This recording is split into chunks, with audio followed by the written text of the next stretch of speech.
Welcome into the Live from the Plains podcast. My name is Daniel Locke. This guy is Logan Fowler. Logan, how are you today? Pretty well, man. Been a bit of a busy week, but uh, can't complain. Week 4 football conference play starting, so nothing to complain about. Yeah, I share the sentiment of the busy week. It's been one of those over here as well. I've been able to fit in a good amount of golf though, so I'm kind of doing it to myself. Maybe if I spent less time out there, I'd have more time for other things. But it's important to find time to do the things you enjoy in life, and for me, one of those things is playing golf. So I fully intend to do something related to that every opportunity that I can. But yeah, the semester's really starting to pick up school wise, so that's been keeping me busy. I know it's been keeping you busy, but we're here talking college football on a Thursday afternoon. Yep. I mean, what's better than that? Not a whole lot. So getting into our Week 4 SEC pick'ems, just a little standing update here. I'm gained some, or I extended my lead on you. I'm at 37-7. You're at 35-9. 2 games back heading into Week 4. Can you That's all catch up? right. We'll start to see some shake up here soon. We will. We will. So, getting into it, starting off the SEC slate on Saturday at 11 a.m. Eastern Time on ESPN, the Florida Gators travel to Starkville, Mississippi to take on the Mississippi State Bulldogs. I think this is the first time this season that every SEC game has been on Saturday. Maybe I'm wrong. I know week 1 that wasn't the case. It wasn't in week 2 either. It may have been in week 3. I can't remember. But anyway, that's besides the point. Both of these teams have looked questionable. I feel like is putting it nicely. Mississippi State got boat raced by Toledo at home a week ago. Obviously, everyone knows what's been going on in Gainesville. They got their stuff handed to them by Texas A&M at home a week ago. I know Texas A&M is a much superior opponent to Toledo, but Florida has still just looked pretty bad. And we're getting to the point where it's a must-win territory for Billy Napier to keep his job, I think. Yeah, I mean, looking at the rest of the schedule, this right here is one of your wins that you're counting on picking up. Yeah. So I mean, like you said, both teams have been just absolutely abysmal to start the season. Um, Obviously, Jeff Levy gets a little bit of a leeway with his program over there in Mississippi. Billy, man, he's on the hot seat. I thought he was going to get canned at the beginning of this week, I did too. but yeah, no, I'm going to pick Florida in this game. I think they're a little bit more talented. Um, we'll see if Napier can get his guys ready to play and go on the road over there in Starkville. But I am going to go with the Florida Gators here. I initially wrote Mississippi State down on our sheet simply because it's at home. But the more I think and talk about this, I just can't. I can't get the picture of them not even looking competent against Toledo at home just a week ago out of my head. So I switched my pick to Florida. Moving ahead. Oops, sorry. Go ahead. My bad. No, I was just going to say college football is weird, man. That's a Mississippi fair State point. can look horrible against Toledo last week, and they can come out and light the world on fire this week. And who is better at doing that than the Mississippi State Bulldogs? Yeah. So moving on to 11:45 a.m. on the SEC Network, the Kentucky Wildcats host the Ohio Bobcats. I'm going Kentucky.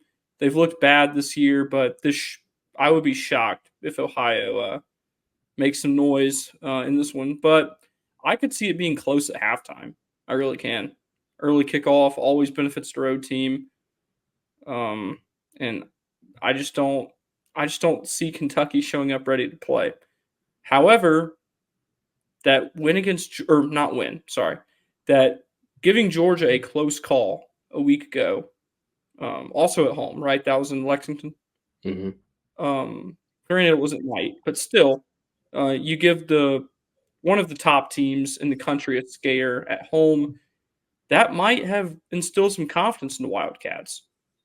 I think they pick up this win regardless, but I don't know. I don't know if they cover whatever the spread is. I don't have it pulled up, but I don't know. Yeah, I'm gonna go with Kentucky too. Is it Ohio or is it Miami, Ohio, who has not picked up a win yet? Let's see. It's Miami, Ohio. Okay, Regular Ohio is 2-1 on the year with gotcha. wins over South Alabama. Let's see. I don't know what this logo. Morgan Well, anyways, State and a loss to Syracuse. okay. Well, I'm still picking Kentucky. Yeah, I was gonna say I Um, don't know if there's anything in there that's gonna sway your pick on that. no, I'm still picking Kentucky. 2:30 p.m. Central Time on ABC and ESPN Plus. The number 16 LSU Tigers host the UCLA Bruins. I believe this is a return game for a home and home series that began in 2021 because LSU played FSU the past 2 years. Hmm. Um, so yeah, I UCLA's looked. I don't know how they've looked, to be honest. I haven't watched um, them play at all, but I know how LSU has looked. And say what you want about some assistance they may or may not have received from the officials last week. They got it done when they had to on the road in a hostile environment. So I'm going to go with LSU to pick up the win. Yeah, I'm gonna go with LSU as well. That was a heck of a game, man. That was a heck of a game. South Carolina, man, they gave them fits.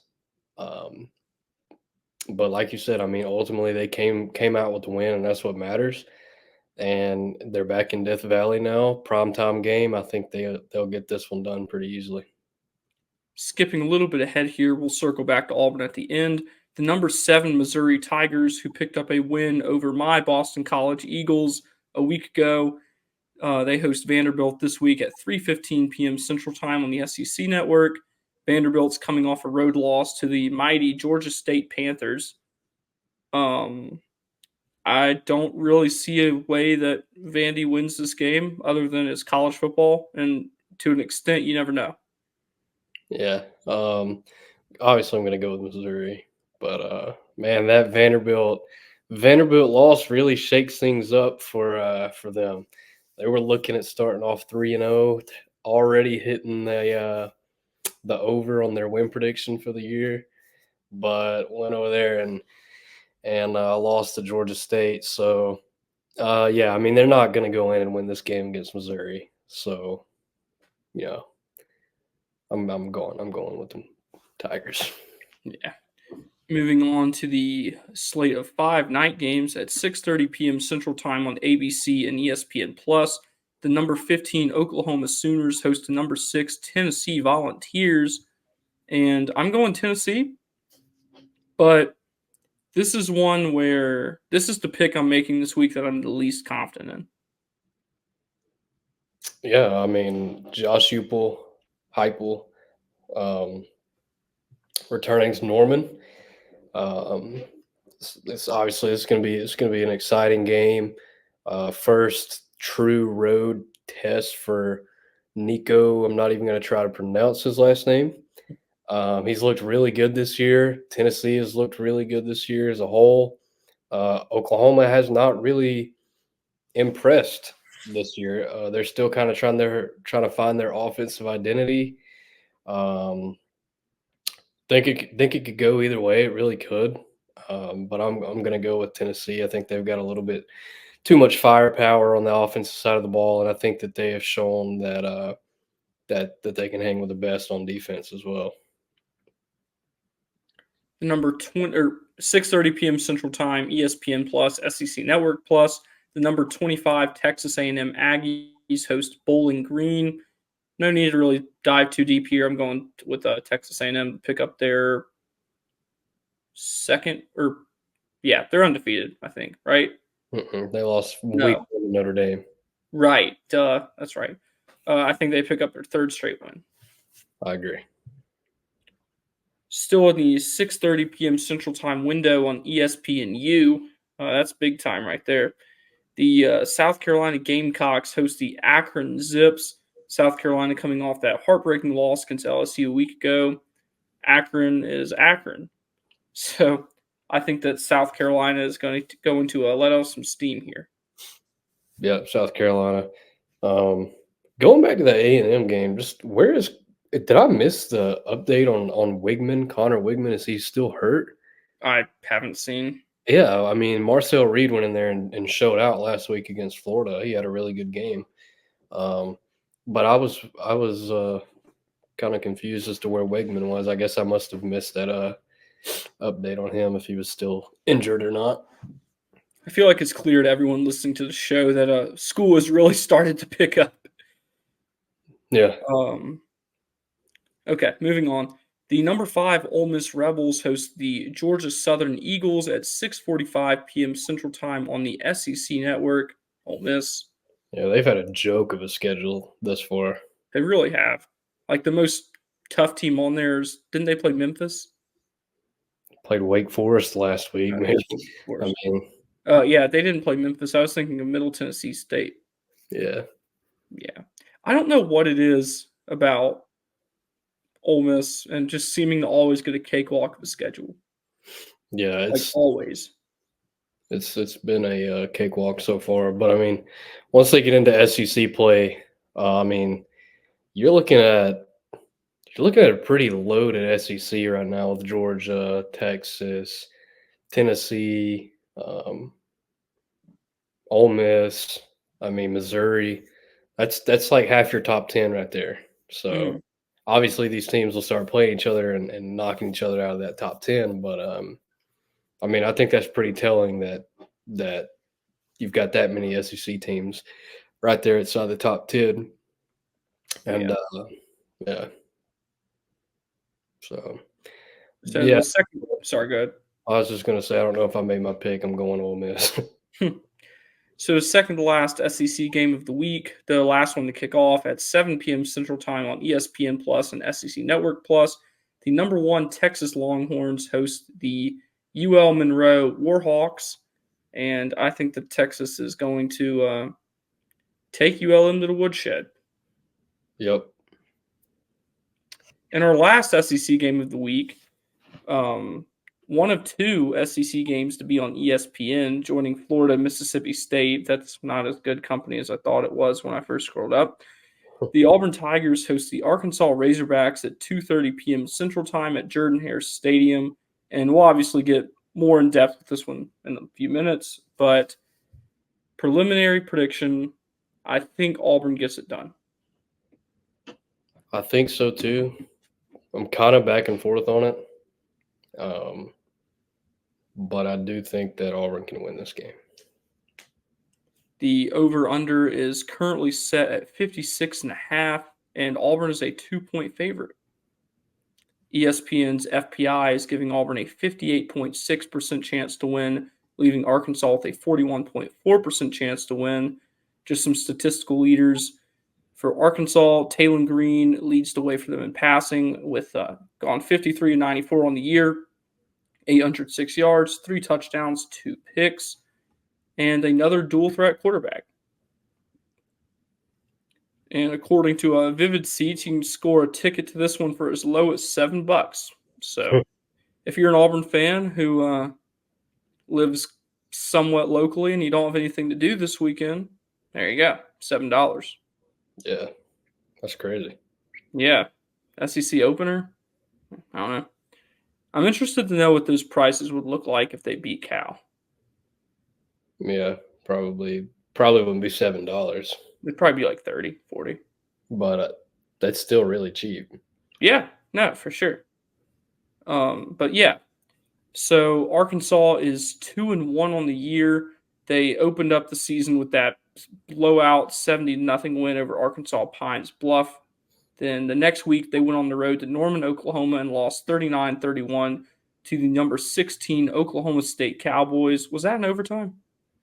Yep. Okay. And then last week they picked up a 37-27 win over the UAB Blazers at home. just another example of some mid majors already starting to make things interesting in games against Power Five opponents or Power Four opponents this year. Yeah. Obviously they kind of looked a little rough last week against UAB.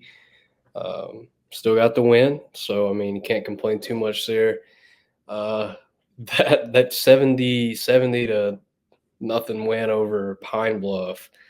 Um, you know, it was at the time it was like, well, I get it, they're playing Pine Bluff, but wow, that's impressive. Um, and then here the last 2 weeks, you kind of watch them. They bring in a top three offense statistically in total yards. Um, but it's just they just couldn't really find a way to get it done against Oklahoma State. Kind of had that game in the bag. I felt like, and still ended up losing it. Then came out last week and looked rough against UAB.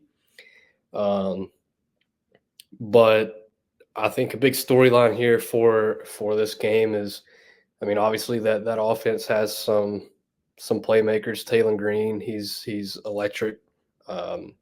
Big 6'6", 220 plus pound guy who can run, who can air it out. um, they've got um, the running back is slipping. Jaquindon Jackson. There you go, Jaquindon Jackson. Um, he's been productive on the ground. Big bruising power back. They averaged 320 plus yards. Pounds up front. On their offensive line, they've got some big guys outside to make plays. So this is an offense that can really hurt you, and they've shown it under Bobby Petrino this offseason. Making the move over to Arkansas this offseason, they've shown some improvement under him. And that's kind of scary if you're Auburn, because defensively you're struggling right now. You are. And then another name that you really got to watch out for on Arkansas's offense is wide receiver Andrew Armstrong, 6'4", 202. He's caught 18 passes for 301 yards this year. That comes out to 16.7 yards a catch. Still looking for that first touchdown reception, but he is their leading receiver by a wide margin. Nobody comes within 150 yards of him. And Arkansas only has 3 wide receivers over the century mark so far this season, with 2 more encroaching on it. Might get there this week. But, yeah, they can do a lot on the offensive side of the ball. And Hugh Freeze said in his Monday press conference, just kind of spoke to Bobby Petrino's credit to use the talent around him. It's just wild to see Bobby Petrino back at Arkansas as the offensive coordinator. It's like if Hugh Freeze were to hire Gus as OC, is like what this feels like. Kind of, except with the whole, Gus left here pretty clean. That's fair. So, yeah, but Bobby Petrino is a guy who Auburn has a lot of familiarity with. I was told the Jetgate story. Is that the one? Oh, I have no idea. I don't know. Well, something like 2002. I'm going to get It was 2000. Yeah, it's 2000. I'm going to get flamed for not knowing this. I already know it. It was 2002. Yeah. But I mean, obviously another big storyline for this game is Hank Brown's getting his first SEC start. Looked pretty good last week, threw for 4 touchdowns, 235 yards, didn't turn the ball over, which was a big, obviously coming off that week 2 loss against Cal. So I think you're looking for him to kind of just continue that production. Obviously there's an uptick in competition, but I mean, you still want to see your quarterback protect the ball. And if he can have, help from a running game that, showed its capability a week ago with Jarquez Hunter and Damari Alston, Jeremiah Cobb, mixed in there. I think you could see, an Auburn offense that is still showing progress and succeeding, scoring points. Agreed. So kind of moving on here, we'll go ahead and talk about what does Auburn need to do to get this win. and I feel like some of the things we're about to say are fairly obvious. Obviously, you need another good day from Hank Brown.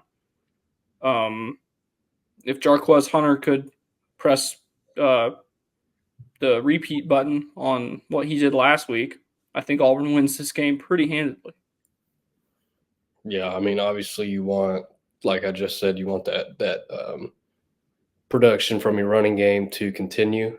They 200 plus yards on the ground. Um, I think I've mentioned to you, Jarquez Hunter does seem to have a little bit of a fumbling problem right now. Yeah. Maybe he's fighting for extra yards. Whatever the case may be, that's something that you want to see cleaned up. Just turnovers overall have been really bad for Auburn this Oh year. yeah.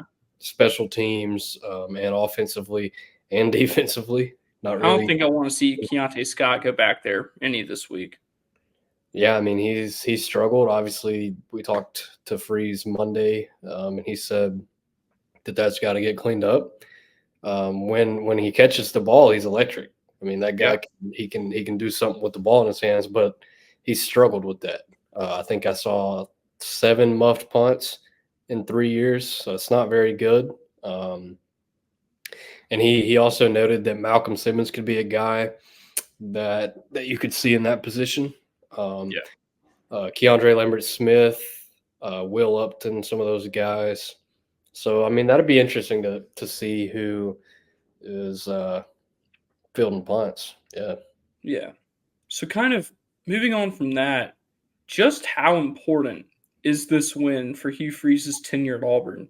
Because, obviously we got the season started off fine against Alabama A&M. That's great. Then that loss against Cal just really changed things. And it almost felt like the energy surrounding the Auburn football program took a complete 180 after that loss. Because going into that game, first of all, not many people even thought it was going to be a contest. Most people thought that Auburn was going to pick up a decisive victory, but obviously it didn't shake out that way. Cal ended up pulling off one of the biggest upsets that it probably has in quite some time. Um, I think it's safe to say that that's Cal's biggest win, and I'm not going to act like I'm an expert on Cal football, but I bet it's you probably have to look back a ways to find one that can even compete with it. Mhm.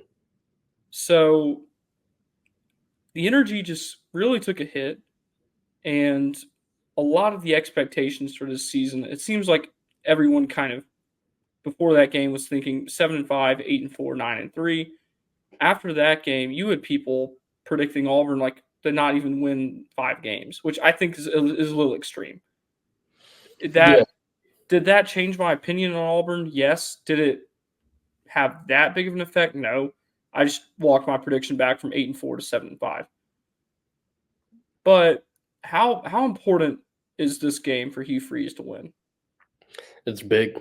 Um, it's really big because you know you're getting you have your first 5 games at home.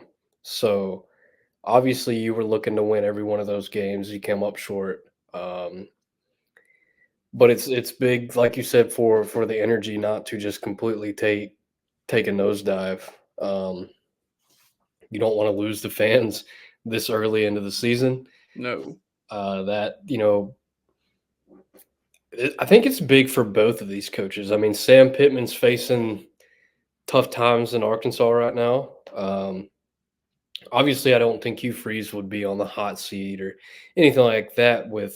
Regardless of this year, Freeze will be here in year 3. So let's Just a quick side note to add on to that, I think it would have to be drastic, like Auburn went 3-9 or 4-8 to fire right, Freeze this year. right. So I mean, but I think it's huge for Freeze because at some point here, he's not necessarily got all of his guys yet. He's made it a point that he wants to build his program through the high school ranks. So obviously he's preached patience for fans to wait for the 25 and 26 class. Um, but at some point you're going to have to put some of these wins on your resume. Right. because you are piling on some bad losses with New Mexico State, with Maryland, with Cal. Sure. Um, so you're going to have to prove to fans and to the higher ups that you can win games that you're supposed to win, and you can win games when they're close in the fourth quarter. Yeah, and I 100% agree. You can't keep kicking the can down the road forever. Like, Right. at some point, it's got to show up on the schedule, like, in the win-loss column, and that was a point I was about to make. Like, it seemed like Auburn didn't really win a game that they weren't supposed to last year. Probably Arkansas, but that was a coin toss. I think a lot of people predicted Auburn to win. I don't think many people had Auburn boat racing them like they did. But still, I think the consensus was that Auburn was the favorite to win that game. So I know conference wins on the road are tough. Hugh Freeze currently has two of those at Auburn, Arkansas and Vanderbilt last year. I can't think of any others. There weren't. Um, yeah, so this is really important because if Auburn drops to 2-2 on the season, after pretty much everyone thought that Auburn was either going to be 5-0 or 4-1 heading into Athens. You drop Cal. You did what you were supposed to against the two gimmies. I hesitate to say that because after anyone who is an Auburn fan, anyone who covers Auburn, anyone in the sphere of Auburn athletics at all will never look at a mid major lightly again for about 5 to 10 years. Right. Um, because you've had close calls with them before, but you've always come out on top, but not that time. So respect from has been instilled in Auburn from mid majors for sure. But yeah, that was an ugly loss. Cal was an ugly loss. And not only are these losses that would be bad if you lose by a point, um, the Cal game was a lot worse than the scoreboard made it look. Yeah, what made that game so bad is obviously the turnovers. Sure. The turnovers and I hate to keep harping on this game, but it was just the fact that you had multiple opportunities to win that game late. So, that's Yeah. kind of what made that game um, so ugly. I remember being at the New Mexico State game though, and from the time the ball was kicked off, it just like that whole stadium just kind of felt weird. Uh, Yeah. and I kept expecting like maybe in the second half for Auburn to kind of turn it up and kind of get out of that funk that they were in. But I did too. yeah, that never happened.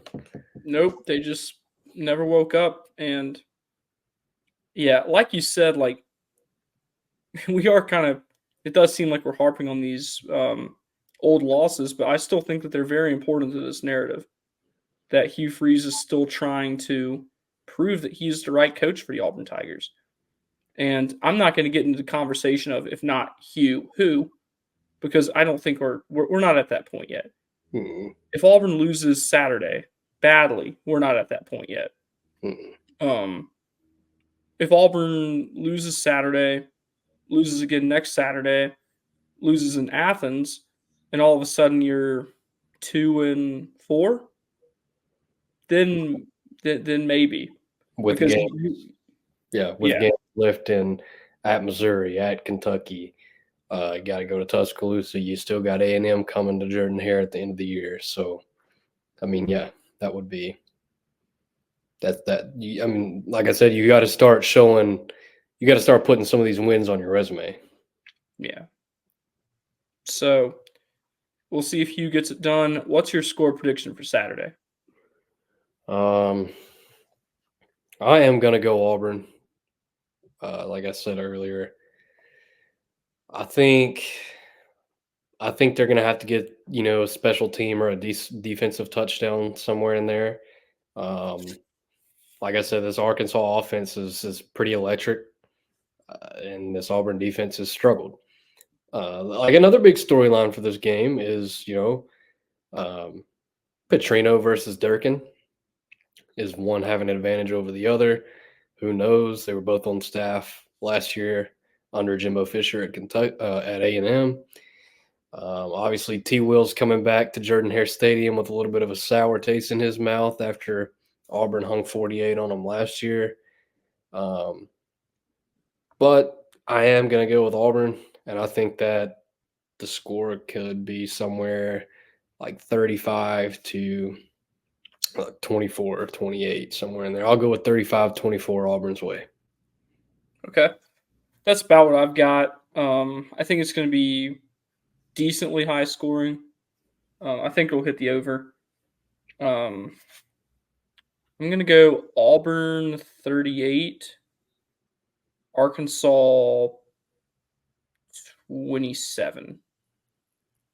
I think it'll be close entering the fourth quarter, but I think having the crowd on their side will help Auburn late. And I think that the Tigers pick up the win and improve to 3-1 heading into that big game against Oklahoma next week.